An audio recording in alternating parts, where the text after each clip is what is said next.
Quando olhe para assinatura no contrato de venda de nossa antiga cabana em Muskoka, percebi duas coisas, a propriedade neo era mais nossa, e o homem com quem dormi por duas décadas sabia exatamente que eu seria culpada. O papel estava frio entre meus dedos, mas o impacto daquelas linhas pretas parecia queimar a pele de minha mão. Neo era apenas pedaço de terra sendo vendido a revelia. Era a certidão de habito de uma confiança que levo 22 anos para ser esculpida. David sempre teve uma caligrafia impecável, firme, herdada de seus anos como arquiteto senior em Toronto, mas ver meu próprio nome copiado por ele, treco por treco, revelou a estranho que eu nunca imaginei abrigar sob o mesmo teto. Eu estava ali, na penumbra de nossa sala de estar com vista para West High Park, enquanto a chuva de auto no baixa contra o vidro, segurando a prova de que minha vida inteira tinha sido palco montado. O silencio de casa parecia amplificar o som do meu próprio coração acelerado, eco persistente de desespero que se transformava, lentamente, em uma fria clareza.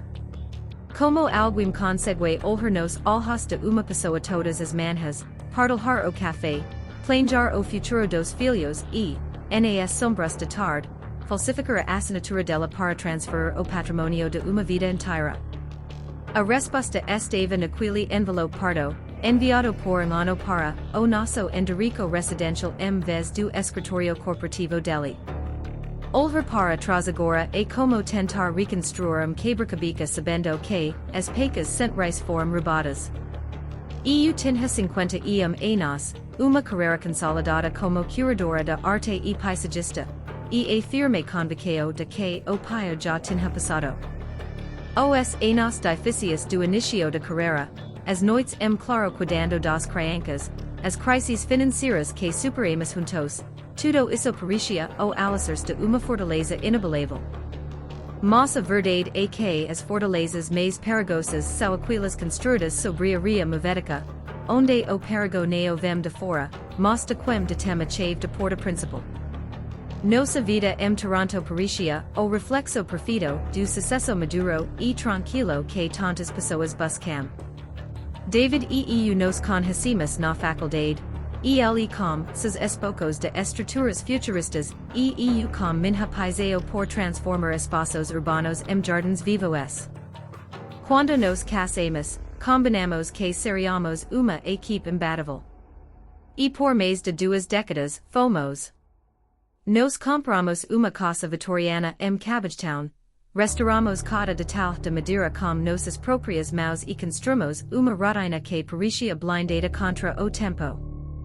O Cairo de café com canela nas manhãs de sábado e o som dos vinis de jazz clássico que David colecionava preenchiam os comodos com uma sensação de segurança absoluta. Eu administrava meu próprio estúdio de paisagismo, o Green Horizon, criando refugios naturais para grandes propriedades corporativas e residenciais na província. O negócio era próspero, mas minha verdadeira satisfação estava na solidez de nossa família. Nossos filhos já estavam na universidade em McGill, e David tinha acabado de se tornar socio senior em renomado escritório de arquitetura no centro financeiro da cidade. Éramos o casal que os amigos procuravam quando precisavam de conselhos sobre estabilidade e companheirismo. David era o homem que segurava minha mão durante os invernos rigorosos e que lembrava de data exata em que plantamos nossa primeira macieira no quintal.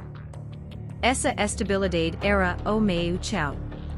Eu me sentia segura o suficiente para focar na expansão do meu estúdio, investindo neo apenas meu tempo, mas também os recursos que herdei dos meus pais. David sempre se oferece para cuidar da parte burocrática e fiscal das nossas vidas integradas.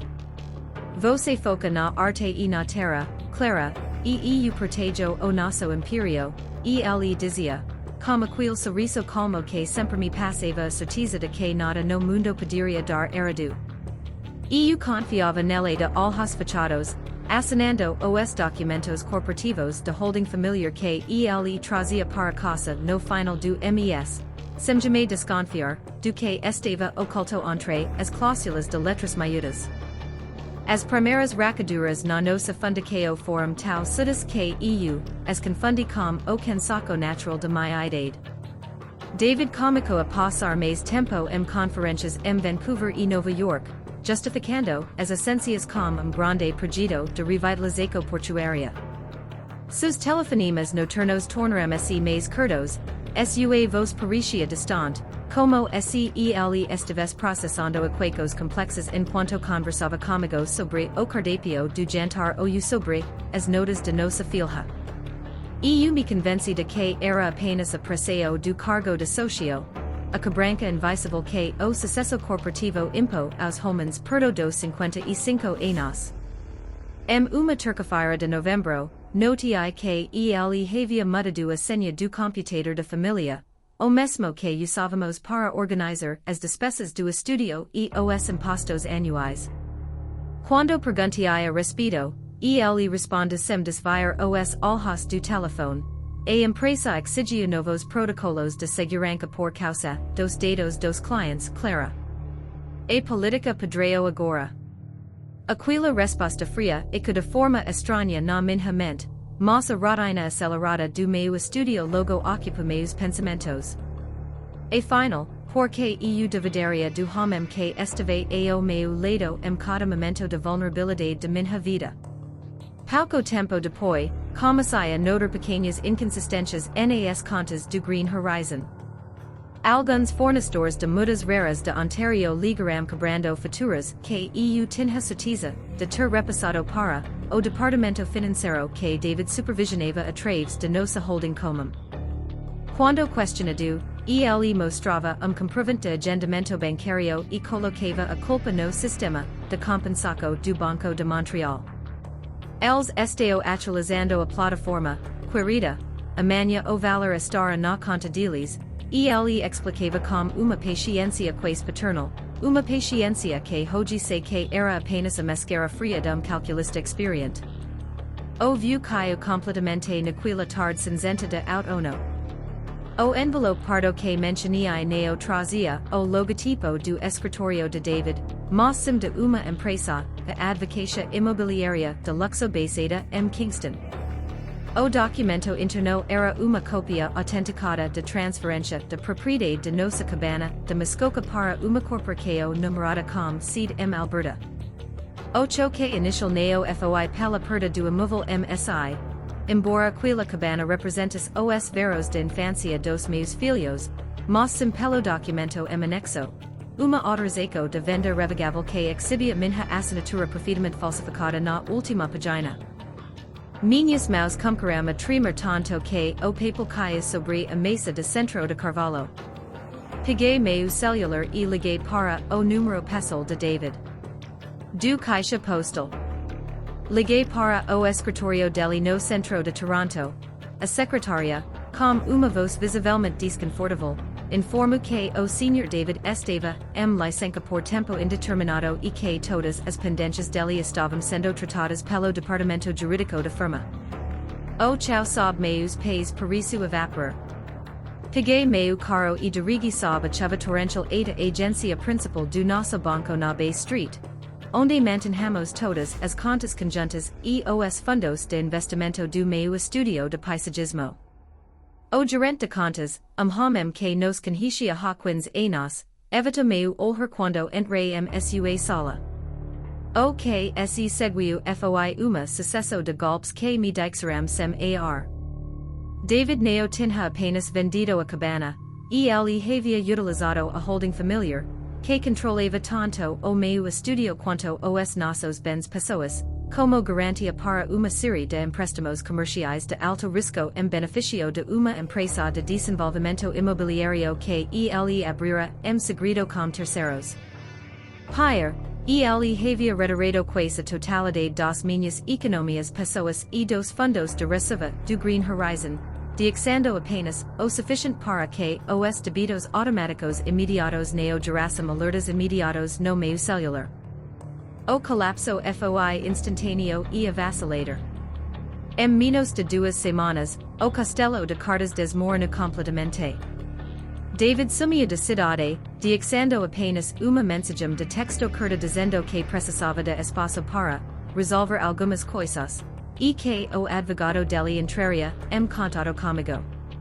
O advogado nunca ligou para negociar, em vez disso, recebi notificações de execução de dívidas de três instituições financeiras diferentes. Descobri que o estudio de paisagismo que eu passara quins nos construindo com tanto suer estava tecnicamente insolvente, pois suas contas haviam sido esvaziadas para cobrir as margens de prejuízo dos investimentos fracassados de David condominios fantasmas no norte de província.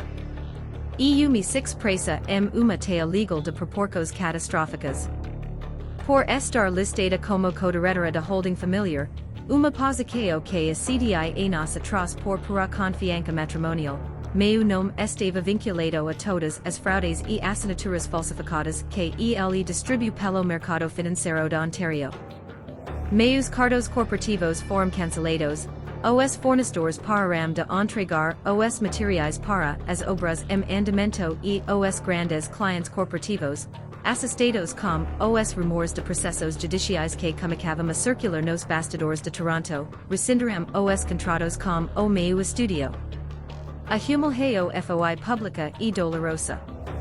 Ver o nome de minha empresa associado a escândalos financeiros nas secos de negocios locais destruiu minha reputação construída ao longo de décadas. Eu tive que demitir minha pequena e fiel equipe de jardineiros e designers, pessoas que dependiam de quil trabalho para sustentar suas próprias famílias. Cor na frente deles enquanto explicava que neo tinha como pagar os salários de quil mes foi o momento mais dilacerante de minha vida adulta. Eu estava sozinha uma casa vitoriana que breve seria lilota para pagar credores, sem saber como contaria para meus filhos que o pai deles havia nos transformado danos colaterais de sua própria ganância. O inverno canadense de quil ano foi o mais frio de que tenho memória, tanto fora quanto dentro de mim. Janeiro, fui forçada a desocupar a casa de Cabbagetown. Vender os movies que havíamos escolhido juntos, embalar as memórias de 22 anos de casamento caixas de papeleo baratas, e ver os compradores de movies inspecionar minha intimidade com alheres clínicos foi uma tortura diária. Acabei me mudando para pequeno apartamento de quarto no subsolo de prédio antigo bairro periférico de Scarborough, onde o barulho do aquecedor a vapor me mantinha acordada durante as noites intermináveis. Minha rotina resumiu-se a reuniões com advogados de defesa que cobravam honorários que eu mal podia pagar com o pouco que me restara da venda dos meus objetos pessoas. Todos eles diziam a mesma coisa. Provar a falsificação das assinaturas levaria anos de perícia grafotecnica dispendiosa, e as instituições financeiras neo esperariam, elas queriam os ativos agora. Eu passava os dias cercada por pilas de extratos bancários, intimações judiciais e caixas de chá barato, sentindo o peso dos meus 50 anos como uma sentença de obsolescência e fracasso definitivo. Havia dias que a depressão era tão densa que eu não conseguia encontrar forças para levantar da cama antes das 2 da tarde. Olhar-me no espelho do banheiro social, com as olheiras profundas e os cabelos grisalhos que eu deixara de tingar por falta de recursos, me fazia questionar quem era aquela mulher. Onde estava a paisagista respeitada, a mãe segura, a esposa confiante. Tudo o que restava era uma sombra assustada que temia a próxima batida na porta ou o próximo toque do telefone. Eu havia perdido meu patrimônio, meu casamento, minha dignidade e, acima de tudo, a fé na bondade das pessoas que escolhimos para caminhar ao nosso lado. A virada cômica com telefonema inesperado uma manhã congelante de Marco. Neo era oficial de justiça, mas Evelyn, uma antiga cliente de 72 anos para quem eu havia projetado pequeno jardim de inverno há quase uma década. Evelyn era uma mulher excêntrica, viúva de industrial madureiro, e dona de uma vasta propriedade abandonada à beira do Lago Ontario, nos arredores de Cobourg. Ela havia descoberto sobre o meio colapso através de uma nota curta jornal de negocios ao contrário do resto da elite de Toronto que me isolo, ela decidiu me procurar. Clara, meu jardim de rosas históricas está morrendo por negligência, eu sou velha demais para cuidar dele sozinha, disse a voz firme de Evelyn do outro lado da linha. Eu sei o que aquele canalha do seu ex-marido fez com você. O mercado de Toronto pode ser cruel com mulheres de nossa idade que queim desgraça, mas a terra não se importa com processos judiciais. Venha para Coburg. Eu tenho uma antiga casa de casero no terreno que você pode usar, e preciso do seu conhecimento para salvar o que restou do meu patrimônio verde. A proposta parecia sussurro de vida meio ao deserto que eu me encontrava. Eu não tinha nada a perder Toronto, meu estudio estava fechado, meu apartamento no subsolo parecia uma tumba, e a energia da cidade grande apenas alimentava minha ansiedade. No dia seguinte, coloquei minhas ferramentas de jardinagem restantes, as únicas coisas que os credores não confiscaram por consideram instrumentos de trabalho de baixo valor, no porta-malas do meu carro velho e peguei a rodovia 401 de Rico ao leste, deixando para trás o cenário do meu desmoronamento. Chegar a Coburg foi como entrar ritmo de tempo diferente. A propriedade de Evelyn era imensa, mas estava visivelmente marcada pelos anos de abandono, estufas com vidros quebrados, canteros invadidos por ervas daninhas e rosário histórico que parecia lutar por ar sob o inverno tardio. A antiga casa do casero era pequena, rústica, com paredes de pedra exposta e uma lareira a lenha que se tornou minha única fonte de calor nas primeiras semanas. Mas, pela primeira vez meses, o ar que eu respirava não cairava poeira de arquivo de tribunal, cairava a pinho, terra malhada e vento limpo do lago. O trabalho físico era extenuante. Meus musculos, destrionados após meses de sedentarismo e depressão, doiam todas as noites, mas aquela dor física era alívio abancodo para a dor mental que me consumia. Eu passava 10 horas por dia pedando, limpando e preparando o solo congelado, usando as mãos para arrancar as raízes profundas que sufocavam as roseiras de Evelyn. Cada raiz que eu arrancava parecia uma pequena vingança silenciosa contra os que David instalara na minha vida. Eu estava limpando o terreno para algo novo, mesmo sem saber o que esse novo seria. Evelyn me observava da janela da casa principal, descendo ocasionalmente com uma garrafa térmica de café quente e duas faixas de pau caseiro. Nos não conversávamos sobre o processo judicial ou sobre a Traco. Conversávamos sobre a resiliência das sementes que sobrevivem sob 3 pés de neve canadense e sobre como algumas plantas precisam ser podadas drasticamente a raiz para que possam florescer com mais força na primavera seguinte. Aquelas conversas simples começaram a reconstruir a estrutura interna que David havia tentado esmagar. O recamico, porém, não foi caminho linear e sem obstáculos.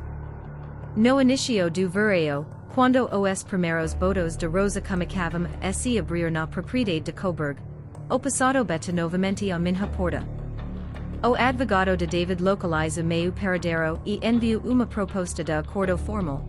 SEU aceitasse assumir uma parcela significativa de responsabilidade civil pelas dívidas de holding, e ele facilitaria o divórcio e liberaria uma pequena quantia dinheiro que ele havia ocultado uma conta secundária, o suficiente para eu comprar apartamento modesto e viver sem trabalhar por ou 2 anos. Era uma armadilha dourada, projetada para comprar meu silêncio e limpar a ficha dele perante as autoridades fiscais de Ontario. O medo tentou me paralisar novamente. Aceder o acordo significaria o fim das batalhas judiciais estressantes e a garantia de conforto financeiro imediato, mas também significaria assinar uma confissão de cumplicidade crimes que eu nunca cometi, validando a narrativa de que eu fiz parte histórico do meu próprio estudio. Sentada na varanda da casa do casero, olhei para as minhas mãos, agora calajadas, sujas de terra, mas livres das amarras de submisso que marcaram meus últimos anos de casada. Com o apoio de Evelyn Ida jovem advogado público de Coburg que assidu analisar meu caso pro bono, tomei a decisão mais difícil de minha jornada, recusei o acordo. Nos entramos com uma contestação formal na Corte Superior de Toronto, apresentando os relatórios detalhados dos fornecedores locais de Ontario, e as provas periciais de que David falsificara minha assinatura nos contratos imobiliários fundamentais. EU sabia que a batalha seria longa e que EU continuaria sem dinheiro no futuro próximo, mas EU havia recuperado algo que o dinheiro de David nunca poderia comprar. O controle absoluto sobre a minha integridade e a minha própria história. Livre de tentaqueo de acordo corrupto, decidi transformar o meu trabalho na propriedade de Evelyn algo maior. Percebi que a regio do leste de Ontario carecia de espaço especializado na preservação de espécies botânicas nativas e na criação de jardins terapêuticos para pessoas que enfrentavam traumas e reabilitação física. Juntas, Evelyn e EU fundamos a The Heritage Sanctuary. EU usei minha experiência como curadora e paisagista para transformar a antiga propriedade abandonada em centro de referência biológica e bem-estar emocional através do contato com a natureza. Comicamos pequenos, oferecendo workshops de jardinagem de resiliência e restauro de solo para mulheres locais que também buscavam recamicos após divorcios, por das crises de minha idade. A resposta da comunidade de Coburg e das cidades vizinhas foi avassaladora. Mulheres de 35 a 65 anos vinham o santuário neo apenas para aprender sobre botânica, mas para compartilhar suas próprias histórias de sobrevivência enquanto trabalhavam a terra ao meu lado. O espaço tornou-se refúgio de cura mútua, onde cada canteiro recuperado representava uma vida que estava sendo reconstruída.